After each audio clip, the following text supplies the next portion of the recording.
Dios eterno, Rey de gloria, gracias nuevamente por tu manifestación poderosa en este lugar. Sabemos, porque dice la Escritura, que cuando hubiese 2 o 3 o más reunidos en tu nombre, tú estarías en medio de nosotros. Y es real, Señor. No es solamente un texto de la Biblia, es tu palabra hecha viva. Tu palabra, Señor, se manifiesta y te damos tantas gracias. Ahora te pedimos que nos guíes, que nos des entendimiento, sabiduría, comprensión, discernimiento para lo que esta tarde quieres hablarnos. Permítenos estar atentos a tu voz, Señor, no a la voz del hombre solamente, sino a tu bendita y santa palabra, que es la que nunca regresa vacía y que edifica y nos hace crecer en fe. Te lo pido en el nombre de Jesús. Amén. Muy bien, mis hermanos, pues el día de hoy vamos a escudriñar una parábola que es muy cortita, pero no por ello deja de ser con mucho contenido de enseñanza. Vamos a leer los dos evangelios que la contienen, de los sinópticos. Así que primeramente vamos a abrir Marcos 13, versículo 32 al 37. Dice la Escritura: pero de aquel día y de la hora nadie sabe, ni aun los ángeles que están en el cielo, ni el Hijo, sino el Padre. Mirad, velad y orad, porque no sabéis cuándo será el tiempo. Es como el hombre que, yéndose lejos, dejó su casa y dio autoridad a sus siervos, y a cada uno su obra. Y al portero mandó que velase. Velad pues, porque no sabéis cuándo vendrá el Señor de la casa, si al anochecer, o a la medianoche, o al canto del gallo, o a la mañana, para que cuando venga de repente no os halléis durmiendo.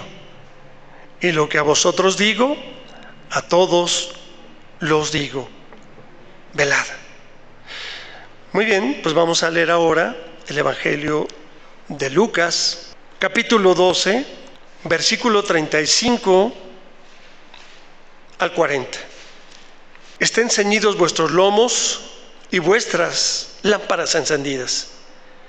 Y vosotros sed semejantes a hombres que aguarden a que su Señor regrese de las bodas, para que cuando llegue y llame, le abran enseguida.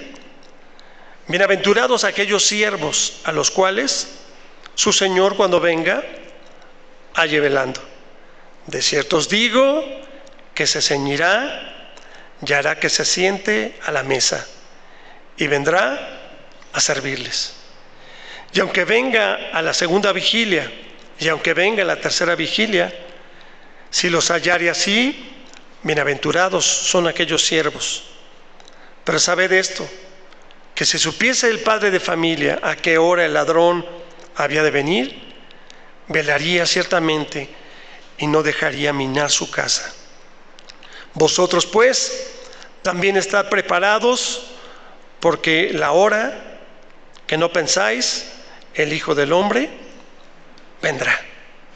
Bueno, pues ya leímos estas dos posturas del Evangelio de Marcos y de Lucas. Algunos piensan que se trata de dos parábolas diferentes, mientras que otros creen que es una sola parábola y que se encuentran en dos de estos evangelios sinópticos con diferentes detalles, como ya lo leímos.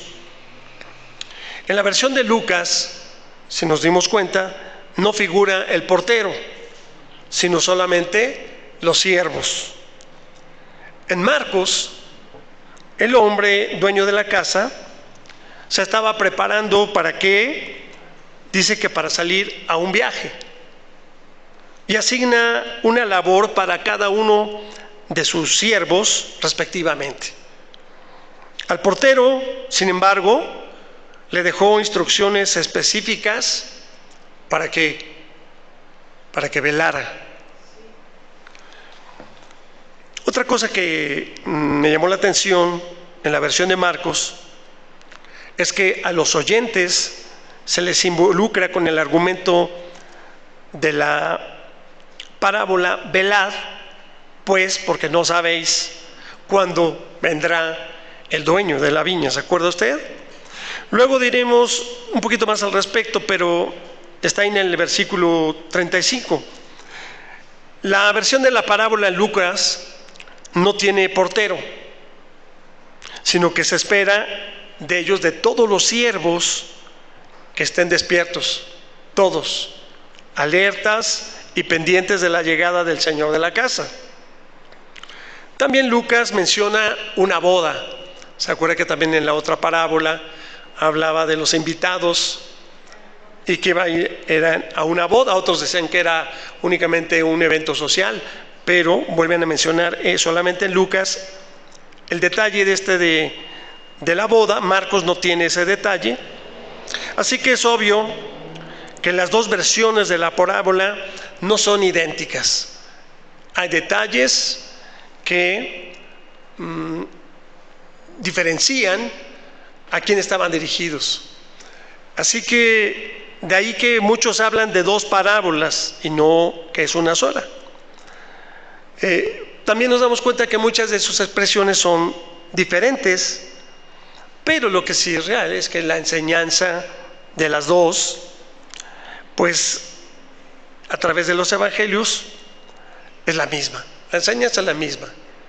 Inclusive se parece, y me viene a la mente, la de las vírgenes, ¿verdad? Que le dice que estén atentas, que estén velando. Pero es importante analizar esos pequeños detalles. La parábola que urge que los siervos estén preparados para recibir a su amo a la hora que llegue, es claro que para Lucas esta parábola de Jesús se refiere a los discípulos de Cristo y los amonesta directamente a que estén vigilantes y a la expectativa de su segundo advenimiento, de su segunda venida. En el caso de Lucas también menciona las 3 vigilias de la noche. ¿Se acuerda cómo eran las vigilias? ¿Cuándo comenzaban? A partir de las 6 de la tarde. De 6 de la tarde, cada 3 horas, hasta llegar a la madrugada. Y a las 6 de la mañana comenzaba el horario nuevamente. Así que es probable que Lucas mantenga la forma judía en cuanto a las distintas divisiones de la noche, que solamente tiene 3 divisiones. Pero Marcos, en cambio, utiliza la forma romana de dividir la noche, que es, como les comento, en 4 secciones de 3 horas o vigilias de la noche, consistiendo cada una en 3 horas. Así que opina de alguna manera que Lucas emplea las vigilias de la noche para abordar la preocupación de los creyentes de su día. En el caso de Lucas es una parábola que tiene otros detalles que carece Marcos. Por ejemplo, en el versículo 37 habla de un servicio que el amo de la casa rendirá a los siervos vigilantes. Dice: se ceñirá el señor de la casa y hará que los siervos se sienten a la mesa y los servirá. Aquí no importa tanto el ángulo del cual uno vea este detalle, porque ciertamente no refleja lo normal. Más bien, lo normal sería que los siervos pues atendieran a su amo, ¿no? Más bien dice que el amo se ceñirá para atenderlos. Y pues eso sí es algo fuera de lo normal. Para los que son vigilantes, para cuando usted contrata a un vigilante para que le cuide su casa, su fraccionamiento, en las entradas de todos los fraccionamientos hay vigilantes. Y espera que pues los vigilantes lo cuiden a usted y usted le diga: oye, necesito esto, y esté al pendiente, no usted al revés. Así que, ¿en dónde se encuentra el Señor ciñéndose y sirviendo a sus siervos?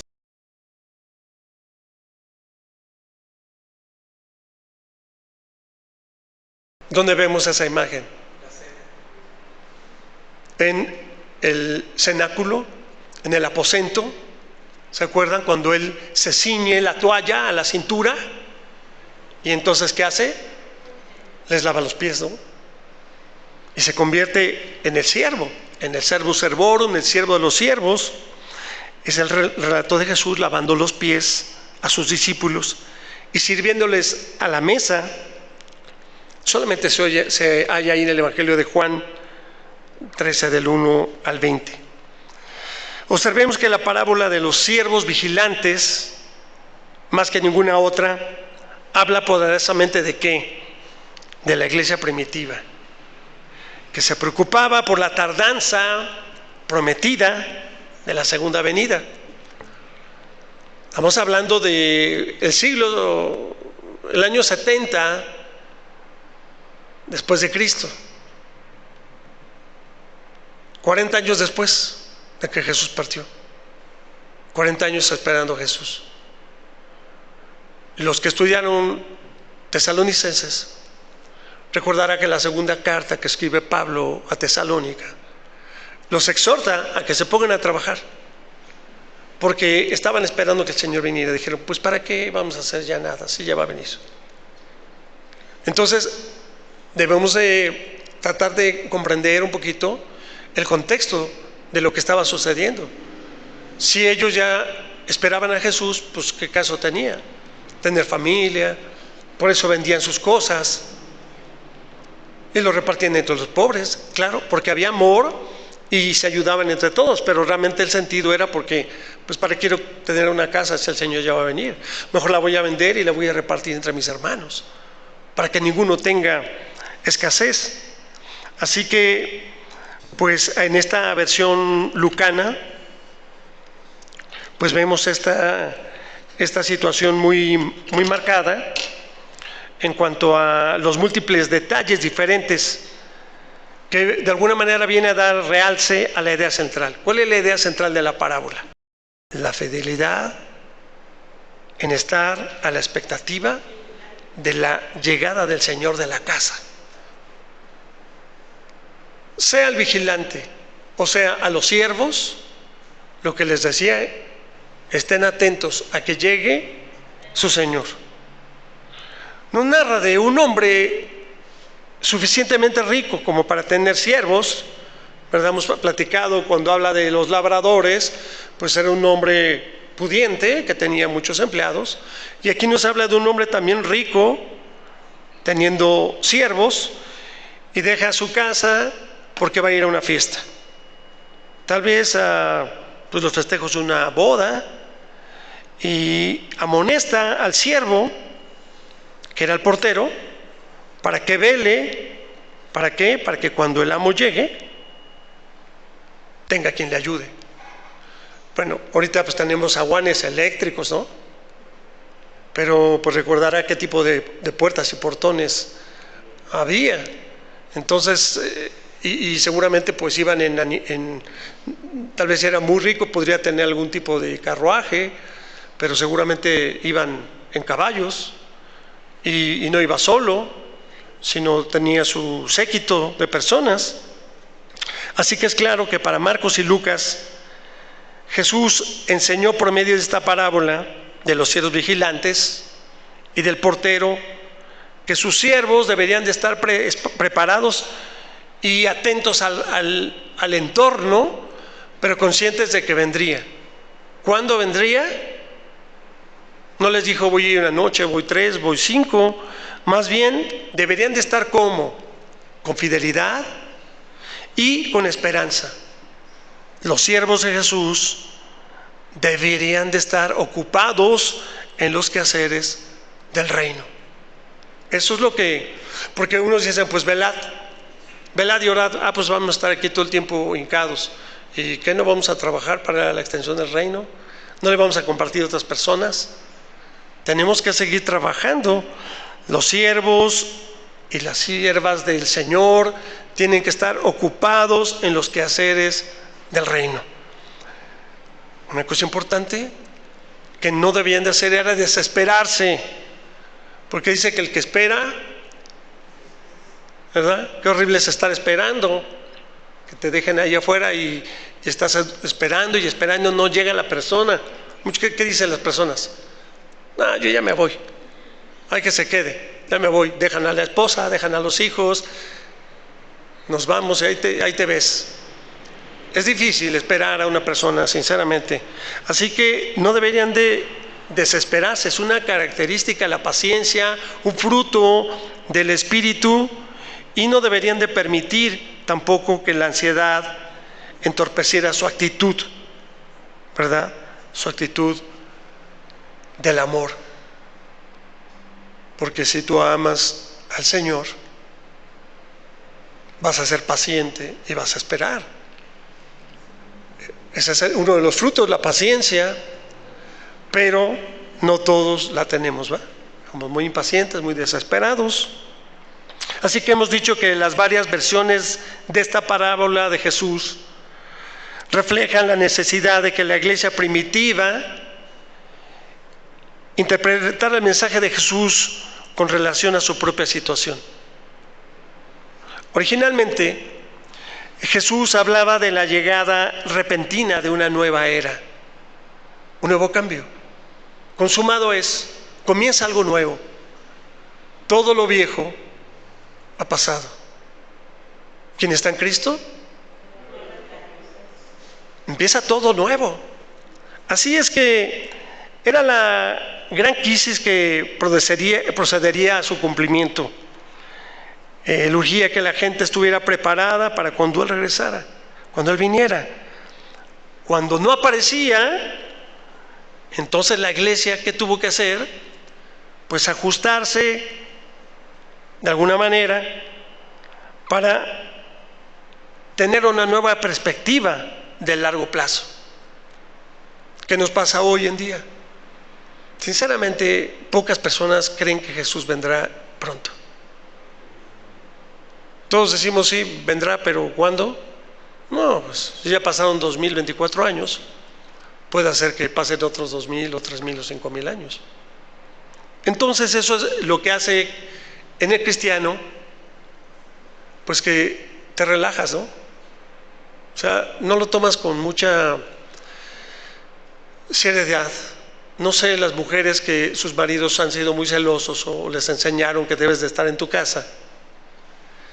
Y si tú te ibas fuera de tu casa y llegaba tu marido, pues lo primero que iba a decir el marido, pues ¿dónde andas? ¿No? ¿Estás de vecindera? ¿Estás de metecasas? ¿No? Porque querían que la mamá estuviera ahí, ¿verdad? Guisando con los hijos y demás. Pero pues la esposa no sabía porque no había teléfonos, no había WhatsApp, no había mensajes, no había nada. Llegaban de repente los maridos que se iban de viaje, que iban a la guerra, que iban a muchos lugares, inclusive en los pueblos, se iban de un pueblo a otro, eran días, en mula, en caballito, pero días iban a trabajar o a llevar alfalfa o las cosas que se sembraban para llevarlos a la Ciudad de México, de aquí del estado, para llevarlo a la central de abastos. Los forrajeros, era una cosa tremenda, no había carreteras, eran puras veredas. Así que cuando regresaba el marido, pues quería que su mujer y sus hijos estuvieran en su casa. Imagínense cuánto más cuando el Señor regrese, cómo nos debe de hallar. Por eso claramente el portero no podía estar todo el tiempo junto a la puerta por tiempo indefinido. Imagínense un portero que esté ahí todo el tiempo. No, entonces, ¿qué es lo que pasaba? Tenía que estar ocupado en sus tareas normales mientras esperaba el retorno de su amo. Pero todo estaba dentro de la misma hacienda o del mismo casco o de la misma propiedad. ¿Cómo qué? Pues deshiervar. ¿Cómo qué? Pues como limpiar. O sea, no estaba parado como un soldado ahí, tenía que hacer cosas. Y eso es lo que nos dice a veces, ¿verdad? ¿Qué estás haciendo? Pues estoy siguiendo al Señor, pero ¿en qué? O sea, ¿qué estamos obrando? Acción. ¿Qué acciones estamos haciendo? Para muchos que no nos hemos desesperado aún por el regreso de nuestro Señor Jesús, Pues la clara enseñanza de Jesús para nosotros como discípulos, y en aquel tiempo también, en todos los tiempos, es que estemos preparados para cuando Él regrese. Pero ciertamente Jesús quería que sus discípulos, y quiere, que no tan solo estuviéramos a la expectativa de su retorno, sino que estemos ocupados en las cosas del reino. ¿Y como qué cosas del reino? Hay varias cosas por hacer, ¿verdad? Hablar a las personas de Cristo, visitar a los enfermos, visitar las cárceles, pues compartirle a tu suegra, ¿verdad? Y a tus hermanos y a tus cuñados, porque si el Señor viene, pues no queremos que ellos se queden también. Así que, como ya se ha visto, la parábola en su versión de Lucas, tanto como en Marcos, enseña que los discípulos de Cristo deben estar a la expectativa de su regreso. ¿Y cómo sería estar a la expectativa? ¿Cómo piensa usted? Si le dice velad, está a la expectativa, ¿cómo lo haríamos hoy? ¿Cómo nos vamos a preparar? Porque pues de igual manera no sabemos cuándo Él regresará, ¿verdad? Entonces no tiene caso estar especulando sobre si vendrá en un año, en el año 2000 no sé qué, ¿verdad? Respecto al tiempo de su venida, como ya ha pasado muchas otras veces. Porque el tiempo de su venida, ¿sabe qué? No es lo importante. Eso no es lo importante, porque Él vendrá. Entonces, ¿qué es lo esencial? Lo esencial es que estemos velando y a la expectativa de su regreso. Esto involucra la actividad cristiana en todas las facetas espirituales. La faceta misionera, la educativa, la social. Porque el Señor nos ha dejado con las tareas de la vigilancia y de la labor cristiana. Debemos vivir todos los días como si hoy viniera. Como si hoy viniera. Y si hoy viene, estamos atentos, estamos listos, estamos preparados, estamos ya con todo nuestro equipaje. O vamos a decirle, Señor, permíteme, déjame ir por un poco de aceite porque no estoy lleno del Espíritu, no estoy con gozo, estoy viendo el pecado, estoy en otras cosas. Por eso esta parábola es muy interesante, la del siervo vigilante. Nosotros le llaman los siervos o los siervos vigilantes, porque fácilmente pudiera pasar desapercibida entre tantas parábolas de nuestro Señor Jesús, pues que son más reconocidas, ¿verdad? Que ya las hemos visto, que son muy amplias y le podemos sacar muchísimo más. De alguna manera, en medio de esta enseñanza que Jesús le da directamente a sus discípulos, porque recordemos que otras parábolas estaban dirigidas a los fariseos, a los religiosos, no directamente a los discípulos, sino era una respuesta que le había dado. Entonces, esperando que todos los cristianos estemos atentos, esperando no estar afanados por los bienes materiales, porque en esta parte de su enseñanza Jesús llevó a sus discípulos a ver la importancia de estas alertas. Así como los siervos debían de estar vigilantes, listos para llegar a su Señor sin importar cuál fuera la hora, también los discípulos de Jesús deben de estar preparados para ese encuentro. Pero si hablamos del reino, únicamente nos quedaríamos como fuera de lo que estaría pasando en nuestras casas. Porque si tú lo llevas esta parábola a tu hogar, ¿cómo lo aplicarías? ¿No mencionó ahí en el versículo 40 que de los padres de familia o quién de los padres? Si supiera que a la hora que viene el ladrón, ¿no estaría atento, velando? ¿No estarías con un arma ahí? Si supieras que los narcos o los terroristas o los traficantes o los secuestradores llegaran a tu casa, ¿cómo estarías? pues, armado hasta los dientes, encerrado y protegido, y harías un búnker ahí en tu casa, harías algo por si llegan a tu casa, ¿no? En la realidad, y nosotros, el enemigo llega a nuestra casa, porque estamos esperando al Señor, pero a veces el enemigo está obrando, está atacando para que nosotros nos distraigamos, que esa es la realidad. Y cuando tomamos este principio y lo vemos desde la perspectiva de la iglesia actual, pues debemos de considerar honestamente y evaluar si estamos siendo siervos vigilantes, especialmente cuando se trata de nuestra responsabilidad como cristianos, como hombres y mujeres espirituales, como pastores, como no me gusta decir, pero como líderes. ¿Estamos tomando realmente nuestra responsabilidad de tener un servicio hacia la grey de Dios? Por parte de nuestro trabajo, al cuidar de la iglesia del Señor, pues implica estar preparados para el regreso de nuestro Señor, porque Él vendrá ¿por quién? Por su iglesia. Entonces sí, estamos cuidando nuestra vida, pero también la pregunta es si estamos cuidando nuestra iglesia, su cuerpo. Vendrá por su novia, ¿verdad? Por su amada. Entonces, al afirmar la parábola en cuestión, encontramos un énfasis muy importante en estar listos. El Señor había salido a unas bodas, no se sabía en qué momento iba a volver, así que sus siervos debían de estar, dice ahí en la Escritura, con sus lomos ceñidos. ¿Qué es eso? Con sus lomos ceñidos. Impecables, con su uniforme, el vigilante con su uniforme.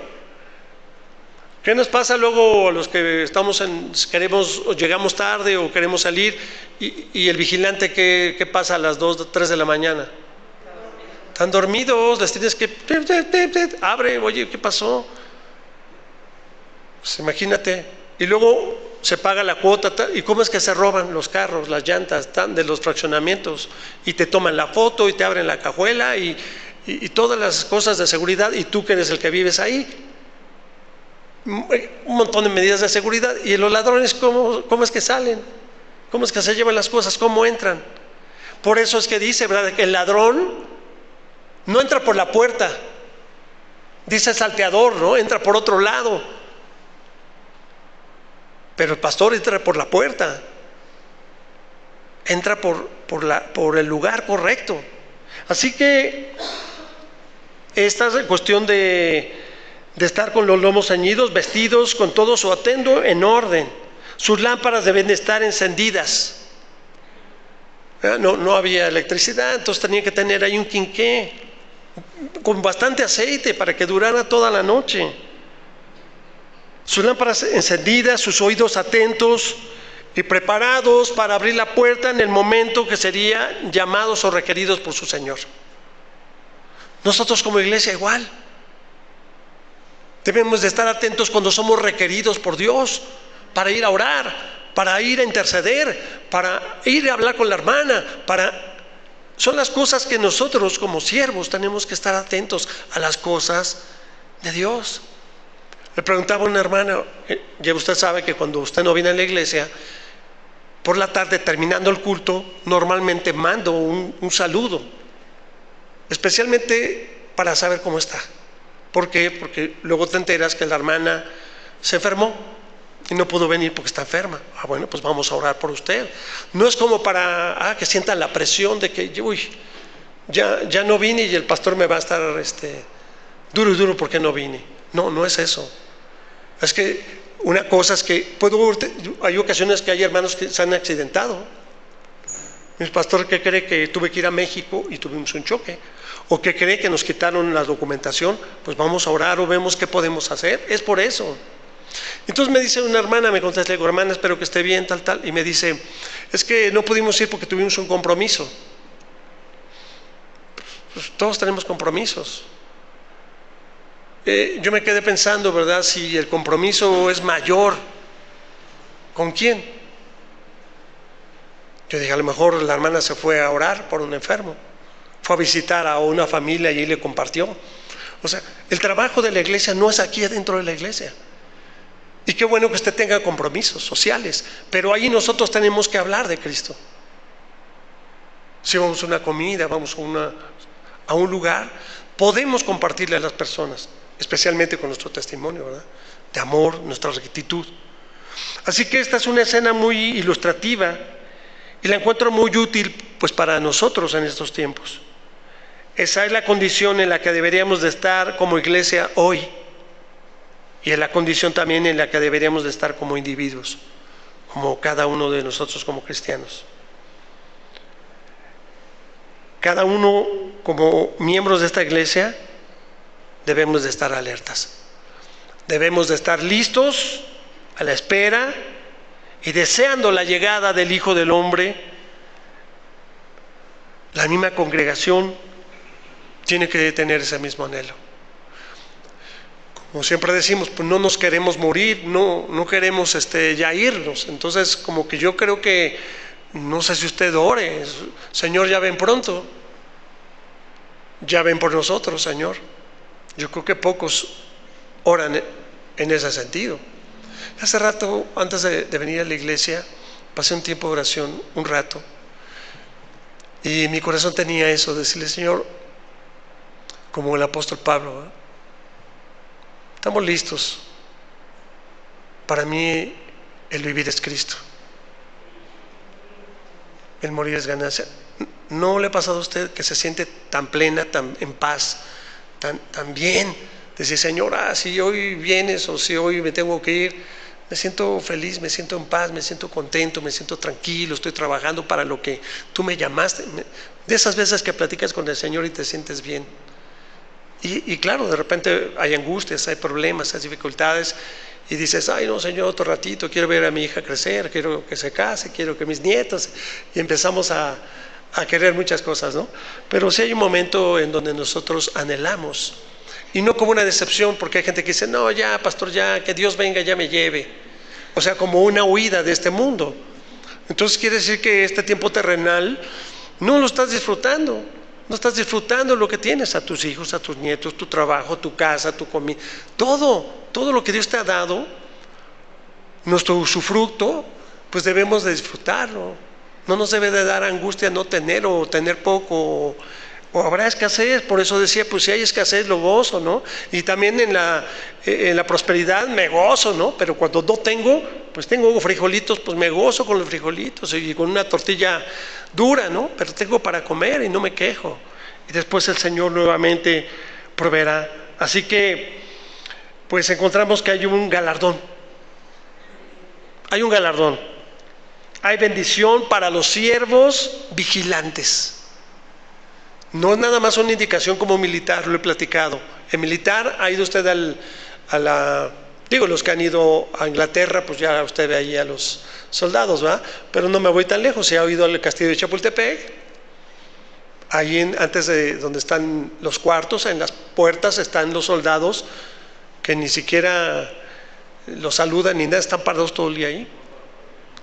Él no tiene la opción, es un soldado y tiene que obedecer lo que le dice su general o su mayor. Pero nosotros tenemos esa libertad de poder estar vigilantes, de estar atentos. Dicen, aventurados aquellos siervos a los cuales su Señor cuando venga halle velando. De cierto os digo que se ceñirá y hará que se sientan a la mesa y vendrá a servirles. Qué gran dicha, qué gran alegría hay para los siervos que el Señor encuentre velando y trabajando. La iglesia de hoy pues ha alcanzado realmente un momento crítico en su historia, así yo lo veo, y quizás sea el tiempo cuando más listos, preparados y alertas deberíamos de estar, porque lo que está pasando afuera está tremendo, cada vez peor. Entonces pues la iglesia debe estar más unida, orando, clamando y pidiendo cobertura, dirección y protección de Dios. Es el momento en que podemos gozar de la bendición, pues de ser contados entre los siervos vigilantes, los siervos a los cuales el Señor puede encontrar listos y preparados esperando su regreso. Pero para estar listos para el retorno de nuestro Señor, pues debemos de dejar ahí los afanes del mundo. Jesús nos enseñó, ¿verdad? En ese mismo pasaje, ahí en el versículo 32 al 34, nos habla de eso. Mientras nuestro tesoro esté en esta vida, en esta tierra, y mientras nuestro tesoro no esté allá en el cielo, pues entonces no estaremos preparados y vigilantes para la venida del Señor, porque no nos queremos desprender de lo terrenal. Se ha visto personas que no se pueden morir porque tienen muchas ataduras. No saben a quién le van a dejar el dinero, si los hijos se van a pelear por el terrenito, muchas cosas que los atan y no pueden morir ni a gusto ni en paz. Los afanes de este mundo pues deben de carecer de importancia ante la realidad del regreso inminente, porque vendrá. Dice que no dejará de cumplirse una de las letras de las Escrituras, de que vendrá. Si podemos saber que seremos bienaventurados a su llegada cuando estemos bien preparados. Así, finalmente, asimismo, todo esto tiene una implicación muy importante, la responsabilidad que tenemos como siervos de esta iglesia y de toda la iglesia de Cristo. ¿A qué? Animarnos unos a otros. Animarnos. Yo le pregunto si usted mañana o la noche o pasado mañana le ha hablado a otra de las hermanas que no vinieron. O a los varones, ¿verdad? Oye, mi hermano, te estuve esperando en la oración, no te vi, ¿estás bien? Te animo a que vengas.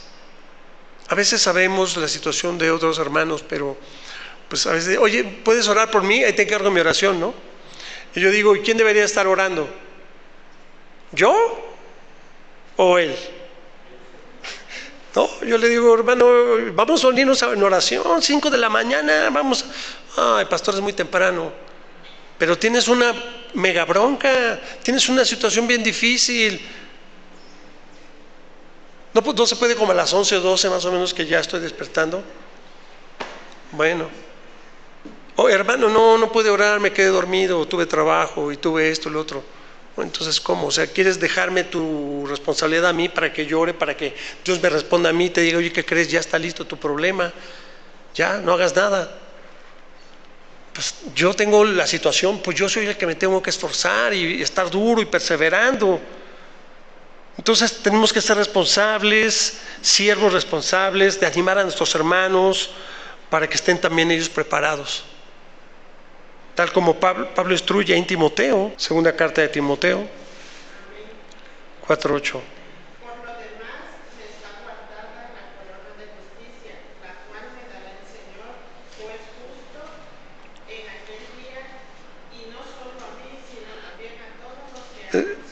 Todos los que aman su venida, ¿verdad? Así que dice que habrá un galardón, porque el Señor es justo. Dice, no solamente me lo dará a mí, sino también a todos los que aman, los que anhelan su venida y que están perseverando. Entonces, pues tenemos una gran tarea delante, familia. Una gran tarea que es precisamente esa instrucción también en los versículos de segunda carta de Timoteo 4:1-5. Te encarezco delante de Dios y del Señor Jesucristo, que juzgará a los vivos y a los muertos en su manifestación y en su reino, que prediques la palabra, que instes a tiempo y fuera de tiempo, redarguye, reprende, exhorta con toda paciencia y doctrina, porque vendrá tiempo cuando no sufrirán la sana doctrina, sino que teniendo comezón de oír, se amontonarán maestros conforme a sus propias concupiscencias, y apartarán de la verdad el oído y se volverán a las fábulas. Pero tú, le dice a Timoteo, pero nos dice hoy a nosotros, sé sobrio en todo, soporta las aflicciones, haz obra de evangelista, cumple tu ministerio. Así, familia, como siervos de Dios al cuidado de la iglesia, pues somos llamados a predicar en todo tiempo, a redarguir, a confrontar con respeto, con amor, con la palabra, a reprender, a exhortar con toda paciencia y con doctrina. Todo está bien para preparar a la iglesia de Dios en el regreso del Señor. La iglesia que sea instruida de esta manera, bien equipada y vigilante para cuando regrese su Señor. Podemos estar hablando de cosas espectaculares, ¿verdad? Pero estamos regresando a segunda carta de Timoteo, primera, segunda carta de Timoteo, primer carta y segunda de Filipenses. Y ahora vamos con Romanos, estamos escarbando, redarguyendo, examinando, analizando precisamente la doctrina que formó la iglesia primitiva, para nosotros poderla aplicar, que sea una iglesia instruida en las cosas del Señor, que nos ayuden a estar vigilantes. Así que estos no son tiempos para guardar silencio, no son tiempos para dormir. Estamos viendo cómo muchos no están soportando la sana doctrina y se están yendo a otras iglesias, a otros lugares con enseñanzas que distan mucho del Evangelio.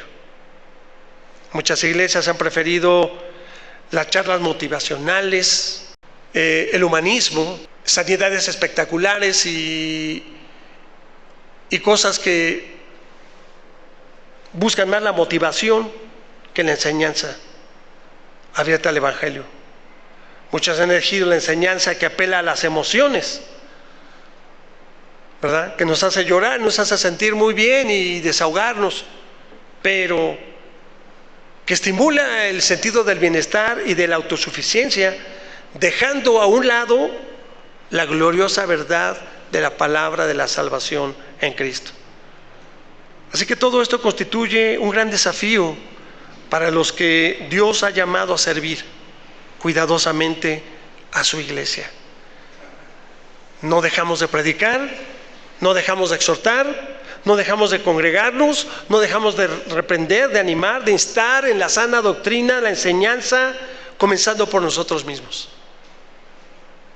¿Qué estamos leyendo? ¿Qué estamos estudiando? ¿En qué nos estamos, no? Entonces, cuidémonos, familia, unos a otros en nuestros equipos, en nuestras células. Qué bendición ver ahora estas células y ver los hermanos cómo están floreciendo, cómo están creciendo en fe, en amor. Ahí van, y llegarán más cuando ellos vean que su vida es transformada por el amor de Cristo. Animemos a esas personas a persistir en la sana doctrina. Estudiemos juntos la palabra con este nuevo roto que tenemos de Romanos. Estemos preparados para la llegada de nuestro Señor. Al final, ahí en el versículo 40, Jesús dijo: vosotros pues también esté preparados, porque a la hora que no penséis el Hijo del Hombre vendrá. Nuestro Salvador viene y no sabemos en qué momento vendrá, pero nuestra tarea es estar equipados, estar preparados, ceñidos nuestros lomos, ¿no? Es decir, con nuestro uniforme de cristianos, con la vestidura de Cristo. Dejad la vieja vestidura y revestirse de toda la vestidura de Dios. Así que, mis hermanos, el Señor pronto vendrá. Esperemos su venida con gozo, como una iglesia fortalecida, una iglesia santa, una iglesia agradable. Sabemos que no somos una iglesia aún perfecta, pero somos perfectibles, y en ese caminar el Señor vendrá y nos tomará, porque sea una iglesia que le agrade, una novia que le agrade su conducta, su forma de vivir, su forma de actuar, y que esté haciendo lo que el Señor nos ha mandado a realizar. Oremos. Gracias, Dios, por tu palabra esta tarde, sabiendo que tú eres quien pone todas las palabras. Tu Espíritu Santo nos guía y nos da entendimiento. Permite, Señor, que podamos estar atentos, podamos velar con gozo, apartar lo que nos estorbe, porque el enemigo quiere distraernos para poner atención en otras cosas, porque si en ese momento tú llegas, seguramente perderemos la oportunidad de ir contigo. Gracias porque has trabajado en esta iglesia, porque nos sigues animando, nos sigues cuidando, nos sigues demostrando que tú estás con nosotros y que no nos abandonarás hasta el final de los tiempos. Gracias, amado Dios, por tu presencia en este lugar y por tu infinito amor. En el nombre de tu Hijo amado Jesucristo, Señor nuestro.